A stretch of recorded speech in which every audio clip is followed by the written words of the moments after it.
오늘도 기도의 자리에 나오신 여러분 모두에게 하나님의 크신 은혜와 복이 넘치기를 축복합니다.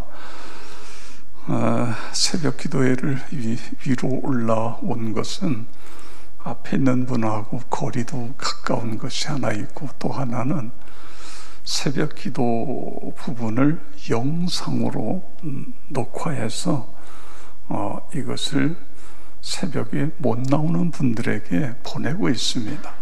그런데 카메라가 저 위에 있어요. 그래서 밑에 있으면 밑에 있는 사람의 모습이 다 밑에만 바라보고 있습니다. 들어가 보신 분들은 알겠지만, 그래서 새벽에 새벽 기도 하실 때에는 성경이 이해가 됩니다. 이게 이런 뜻이구나. 집에 가서 다시 펴보면 이게 뭐지? 또 그렇게 돼요. 그래서 다시 한번 여러분들이 유튜브에 들어가서 역천교회 새벽 기도에 올라온 걸 다시 보면서, 성경을 보면서, 그러면 성경을 이 내용이 구체적으로 다시 새김질하는 그런 계기가 되어집니다. 그렇게 한번 해보시기 바랍니다. 오늘 3장 1절에 보면, 보라, 그날 곧 내가 유다와 예루살렘 가운데에서 사로잡힌 자를 돌아오게 할 그때에, 유다와 예루살렘 가운데서 사로잡힌 자를 돌아오게 할 때, 이때가 언제냐?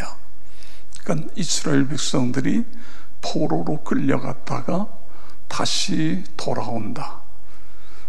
그러면 우리는 쉽게 이 때를 바벨론의 나라가, 유다가 망하고 바벨론의 포로로 끌려갔다가 돌아올 때, 그러니까 BC 약 400년경에 오늘 이 요엘 선지자는 그때의 사람인가, 이렇게 생각할 수 있습니다. 그런데 이제 성경을 연구하는 학자들은 그때보다는 유다의 왕 중에 요아스라는 왕이 있었습니다. 바로 그 요아스 왕 때다, 이렇게 봅니다. 그렇게 보는 이유는, 원래 요아스의 아버지 왕이 아하시아가 왕이었어요. 그런데 이 아하시아는 그 아버지 때와 똑같이 저 북쪽의 이스라엘 왕 아합과 사돈을 맺습니다. 서로 결혼을 하면서 아주 가까워져요. 그러면서 전쟁에 나갈 때 함께 나갑니다. 그런데 이 전쟁에서 보면 이 북쪽 왕이 상처를 입어요. 그래서 다시 그 왕에게 어떻게 보면 위문을 가요. 그러다가 거기서 죽습니다. 이 상처를 입은 왕도 죽고, 그 다음에 여기 위문을 갔던 유다 왕도 죽습니다. 이 소식을 들었던 그 어머니가 자기가 왕족을 다 죽입니다. 자기 자식까지 다 죽이고 자기가 왕이 돼요. 참, 왕이 뭔지 세상에 어떻게 그럴 수 있어요? 그러니까 할머니가 자기 자손들을 다 죽이고, 그리고 본인이 왕이 돼. 이게 아달랴라는 왕입니다. 그러니까 유다 역사 속에 여자 왕이 하나 있어요. 바로 이 아달랴, 악한 아달랴입니다. 그런데 그때에 아기 하나를 숨겨서 키워서 7살이 됐을 때에, 그때에 다시 제사장 여호야다, 대제사장 여호야다가 그 숨겼던 아들을, 숨겼던 이 왕족을 왕으로 세우죠. 이 왕이 지금 우리가 이야기하는 요아스입니다. 요아스 왕. 그러니까 요아스는 7살 때 왕이 되니까 자기가 7살에 뭘 하겠어요? 그러니까 철저하게 이 제사장 여호야다의 어떻게 보면 영적으로나 모든 면에 도움을 받죠. 그래서 철저하게 그 나라를 신앙의 반석 위에 세웁니다. 여러분, 우리의 기도 제목은 항상 그렇습니다. 나라가 신앙 위에 있도록 하는 거예요. 우리 누가 정권을 잡느냐가 중요한 것이 아니라 그 정권이 얼마나 신앙 친화적이냐, 이걸 우리가 기억해야 됩니다. 앞으로 이제 우리의 문제는 동성애라든가 이런 게 소수자 인권이라는 이름으로 이게 헌법을 바꿔버리면 그 다음에는 강단에서 이 동성애에 대한 이야기를 못하게 돼요. 그러면 급속도로 우리나라는 그런 이성애, 동성애, 심지어는 짐승과의 어떠한 성교, 이렇게 돼서 이 도덕적으로 완전히 무너지게 됩니다. 그럼 망하는 거죠. 이렇게 가는 게 망하는 거예요. 그래서 우리는 계속 신학, 그 하나님을 믿는 친화적인 그런 정권이 되도록 우리가 계속해서 기도하고, 또 그런 것으로 법을 제정하려고 그러면 강력하게 여러 가지 방법을 동원해서 막아야 되는 이런 일이 있습니다. 자, 요아스가 이 제사장 여호야다가 살아있는 동안은 문제가 없었어요. 그런데 제사장이 죽고 나니까 이젠 자기도 나이가 많아지니까 자기 마음대로 하는 거예요. 그러면서 이 제사장의 아들이 바른 이야기를 한다고 제사장의 아들을 죽여요. 그 제사장이 없으면 자기는 절대로 왕이 될 수 없었는데도 이러면서 악행을 합니다. 그러니까 하나님께서 적을 통해서 침략하게 되죠. 이때에 많은 사람들이 포로로 끌려가고 예루살렘에 있었던 그 성전과 왕궁에 있던 보물들을 빼앗기게 되고 이런 때가 있었습니다. 그것이 그래서 오늘 이 사건은 요아스 왕 시대, 대개 이때가 이제 BC 841년에서 790년 사이로 보고 있습니다.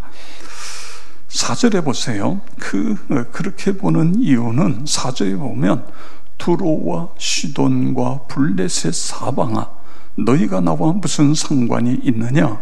너희가 내게 보복하겠느냐? 만일 내게 보복하면 너희가 보복하는 것을 내가 신속히 너희 머리에 돌리리니 아멘. 그 다음에 5절에서 곧 너희가 내 은과 금을 빼앗고 나의 진귀한 보물을 너희 신전으로 가져갔으며, 그러니까 이때에 이런 일이 일어났다는 거예요. 요아스 왕 때에. 그래서 그것을 오늘 성경은 이야기하고 있는 것입니다. 자, 그러면서 2절에 있는 말씀을 보시죠. 내가 만국을 모아 데리고 여호사밧 골짜기에 내려가서, 여호사밧 골짜기. 자, 여호사밧이라는 이름은 많이 들었죠. 유다의 이 남왕국 유다의 네 번째 왕입니다. 이 왕을 유다의 성군이라고 불러요. 이 여호사밧 이때에는 역시 아람 군대가 침략해 왔는데 도저히 이길 힘이 없는 거예요. 그래서 백성들에게 금식을 선포하고 그리고 하나님께 기도합니다. 그랬더니 하나님이 뭐라고 말씀하세요? 염려하지 마라. 이 싸움은 내 전쟁이다. 내가 담당하겠다. 그래서 이 여호사밧 왕은 어떻게 합니까? 전쟁에 나가면서 이제 백성들 중에 노래를 잘하는 백성들을 뽑아서 그들로 하여금 합창단을, 찬양대를 만들어서 전쟁에 나갈 때 군사 앞에서 이 찬양대가 하나님을 찬양하면서 전쟁에 나가는 거예요. 여기서 대승리를 거두는데 그 골짜기를 후세대들은 여호사밧 골짜기다, 이렇게 부르기 시작한 것입니다. 바로 거기서 하나님이 심판하시겠다, 이 열방을 심판하시겠다, 그런 말씀이 오늘 이 본문의 내용. 그래서 1절부터 17절에 보면 하나님께서 요아스 왕 때에 이스라엘 백성들을, 유다 백성들을 잡아가고, 그리고 가서 심지어는 잡아가는 정도가 아니라 보세요. 3절에 보세요. 제비보와 내 백성을 끌어가서 소년을 기생과 바꾸며 소녀를 술과 바꾸어 마셨습니다. 이렇게 엄청난 죄악을 범한 그것을 내가 그대로 갚겠다. 이것이 하나님의 말씀인 것입니다. 여기 7절의 끝부분에 가서 보면 너희가 행한 것을 너희 머리에 돌려서 너희가 행한 대로 내가 갚아주겠다. 그리고 어떻게 해요? 이스라엘 백성들을 회개해서 하나님 앞에 돌아오고 성결케 되어지면 16절에 보면 내가 너희의 피난처가 되게 하겠고 내가 너희의 산성이 되겠다. 18절에 보세요. 여기 풍요를 주시겠다고 그랬어요. 이 풍요는 18절에 이야기하는 풍요는 물질 풍요뿐만 아니라 영적인 풍요를 이야기하고 있는 것입니다. 유다 모든 시내가 물을 흘릴 것이며 여호와의 성전에서 샘이 흘러나와서, 여호와의 성전에서 샘이 흘러나온다는 것은 이것은 영적인 의미죠. 영적인 충만함에 어떻게 보면 성령께서 임재하시는 이런 부분들을 주시겠다. 그 다음에 20절에 가서 보시면 유다는 영원히 있겠고 예루살렘은 대대로 있으리라. 21절 내가 전에는 그들의 피 흘림 당한 것을 갚아주지 아니하였고 이제는 갚아주리니 이는 여호와께서 시온에 거하심이니이다. 아멘. 하나님께서 갚아주시고 하나님께서 함께 시온에 거하겠다는 건 예루살렘입니다. 함께 하시겠다. 근데 여기에는요 단서가 있습니다. 회개하고 돌아올 때예요. 회개하고 돌아올 때. 그렇습니다. 우리에게 하나님이 주신 축복 중에 하나는 회개입니다. 하나님 앞에 내 자신을 하나님 앞에 내놓고, 그리고 하나님 앞에 회개하면서 하나님 앞에 돌아가는 거예요. 성결해지는 것입니다. 거룩해지는 거예요. 이거는 어느 시대나 그래요. 아무리 세상이 죄악이 관영해도 하나님께서는 하나님의 백성들을 봅니다. 여러분, 아브라함에게 저 소돔 고모라를 멸망시킬 때 내가 그 성에서 의인을 10명만 찾으면 그 성을 멸하지 않겠다. 하나님이 그렇게 말씀하시잖아요. 그런데 소돔과 고모라에는 의인 10명이 없었던 거예요. 우리가 기도하면서 하나님 이 시대에 우리가 의인이 되게 해주세요. 우리가 성결한 그리스도인들, 아무리 세상이 죄악이 관영해도 우리가 이 시대의 영적인 파수꾼이 되겠습니다. 오늘 우리가 새벽에 나오는 우리 모든 성도 한 분 한 분들이 그러면 어떻게 해요? 하나님이 내가 너의 피난처가 되고 내가 너의 산성이 되어준다. 내가 너에게 물질뿐만 아니라 영적인 풍요를 허락해 주겠다. 그리고 내가 갚아준다. 그 문지방에서 샘물이 솟아나오게 하고, 그리고 물질적인 여기 18절에 보면 산들이 단 포도주를 떨어뜨리고 작은 산에 젖이 흐를 것이고 모든 시내가 물을 흘리. 이게 뭐예요? 풍요예요. 풍요. 그 다음에 성전에서 샘이 흘러나와서. 그렇습니다. 그리고 내가 너와 함께한다. 시온에 내가 거하겠다. 그렇습니다. 아버지 하나님, 오늘도 주 앞에 나왔습니다.